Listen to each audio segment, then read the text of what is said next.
Joining us right now is the Center for Freedom and Prosperity co-founder and chairman Dan Mitchell. Also with me is the president of the Committee for a Responsible Federal Budget, Maya MacGuineas, two of my favorite people on these issues. Good to see you both. Thank you so much for joining us.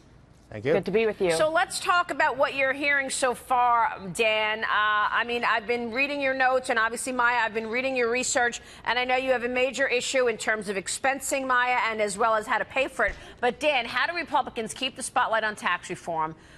Tomorrow's unveiling of this bill, what do you expect to be fact? What's fiction?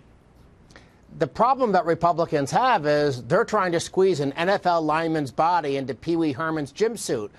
They want to cut taxes here, there, and everywhere, but because they're not willing to control government spending and because of the budget rules on Capitol Hill and the fact that there are still some deficit hawks like Maya out there, it makes it very hard for the numbers to add up. That's why they're thinking about going after 401ks. That's why they're thinking of phasing in the lower corporate tax rate. You know, these are things that if you talk to them privately, they know they aren't good ideas, but they're trying to salvage at least getting down to 20% for the corporate rate because that really is the flagship of the whole program. So, Maya, how do you get there? I mean, we are $500 billion overspending in the 18 budget. We are $500 billion in overspending in the 19 budget that's being talked about right now.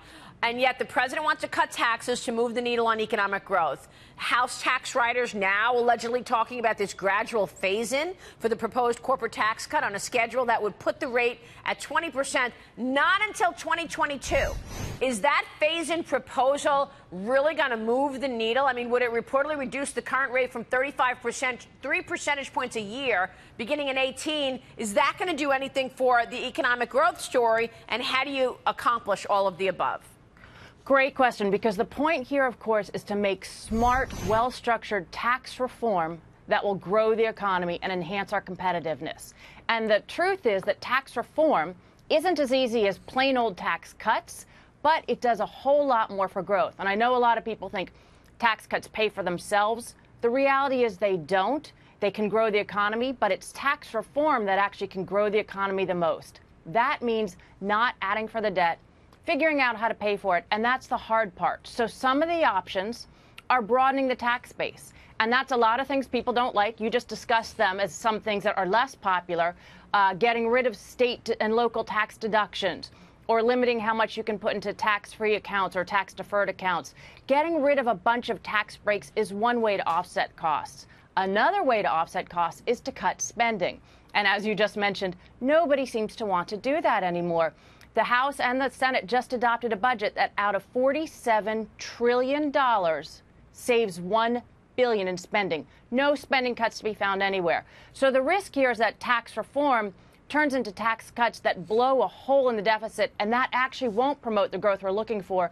And finally, to the point you all were talking about, we need things that are permanent. We need things that leaders, business leaders, investors, and households can count on. And if they are expiring and being phased in, that doesn't create the kind of permanence that creates a good business environment. I think you make such important points, Maya. And, you know, Jason Chaffetz was just talking about this as well. He a $47 trillion budget over 10 years, and you want to cut $1 billion?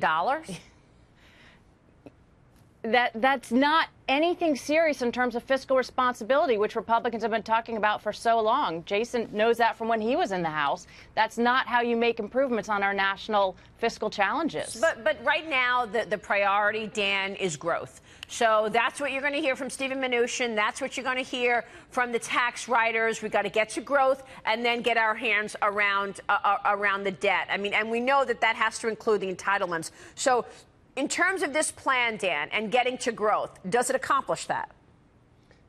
If my only two choices are do nothing or have a semi-pro-growth tax plan, I'll take the tax plan that they're working on. But I agree fully with Maya that it would be much, much better if we combine the tax reforms and tax cuts with some spending restraint. I calculated the numbers earlier this year. If you simply held federal spending so it only grew 1.96% a year, not only could you cut taxes by $3 trillion, you could balance the budget after 10 years. But Republicans just aren't willing to do that anymore. You know, what happened to these Paul Ryan budgets that the House passed 6 years in a row. I actually blame the White House more than Congress on this because I don't think Trump is very serious about spending restraint. He's too much of a populist. Well, they're not serious about spending restraints because they're focused on growth. But what about this key issue of the state and local tax deduction? I mean, Maya says, look, we need tax reform. That means getting rid of that deduction. House Ways and Means Committee Chairman Kevin Brady seems to be caving to some of those concerns by the high tax states. They're going to keep the tax break for property taxes. Good move or bad move? Look, it would be great to get rid of all the itemized deductions. Heck, we should just rip up the entire code, have a simple and pure flat tax. But you know what? If I have a choice between keeping the current system, again, what I said before, and at least getting rid of the state and local income tax deduction, well, that's not as good as getting rid of the entire deduction, but it's at least something. So for someone like me who wants dramatic, sweeping reform, it's very unsatisfying to watch this sausage-making process on Capitol Hill, to watch Republicans kick the can down the road on the government spending problem, to watch them not do full-throated tax reform. But I do want some progress. Yeah. And so if we can get that corporate rate down some and do a few other things, I'll be semi-happy. Maya, final word here from you. I mean, when you look at this budget, do you think that they can get this done, the tax plan, through reconciliation to get to growth and then reasonably look at entitlements or reasonably look at cutting back spending after you see like a 4% growth number, if we ever see that? So I think they'll probably be able to pass tax cuts because tax cuts, who doesn't want a tax cut? But what I don't think, and I'm very concerned about, is that will be a huge missed opportunity because I don't think it will create the growth. Tax cuts that explode the debt are shown to actually be as likely to undermine growth as to create it. And what we really need is a pro-growth plan, which means it doesn't add to the debt, and it does include those hard things. The whole approach of let's have our dessert now and promise to eat our spinach later, let's cut taxes now and promise to reform entitlements later, I don't think it's credible. And what we need is real stability in our budget and our economic system that is focused on growth. Exploding the debt's not the way to do that. We have to make some real budget choices, and Congress is kind of running away from all those tough choices right now. That won't bode well for the longer term. So what's an easy way to raise revenue? Give me one thing to cut then. What there military, NIH, or Social Security reform? Nothing's easy, but what we need to do is we need to get rid of as many of those tax breaks, $1.6 trillion a year. Let's put a big cap on them or get rid of a lot of them. And it's time to reform entitlements. We can't pretend that ignoring Social Security and Medicare makes them stronger.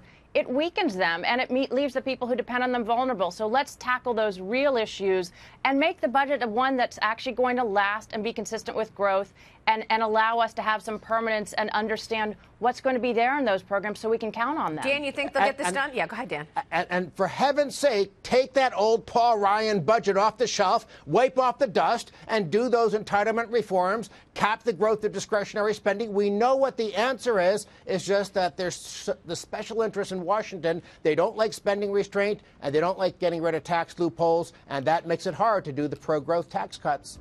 Well, the special interests have ramped it up ahead of tomorrow, that's for sure. Dan Mitchell, Maya MacGuineas, always a great conversation with the both of you. Thank you.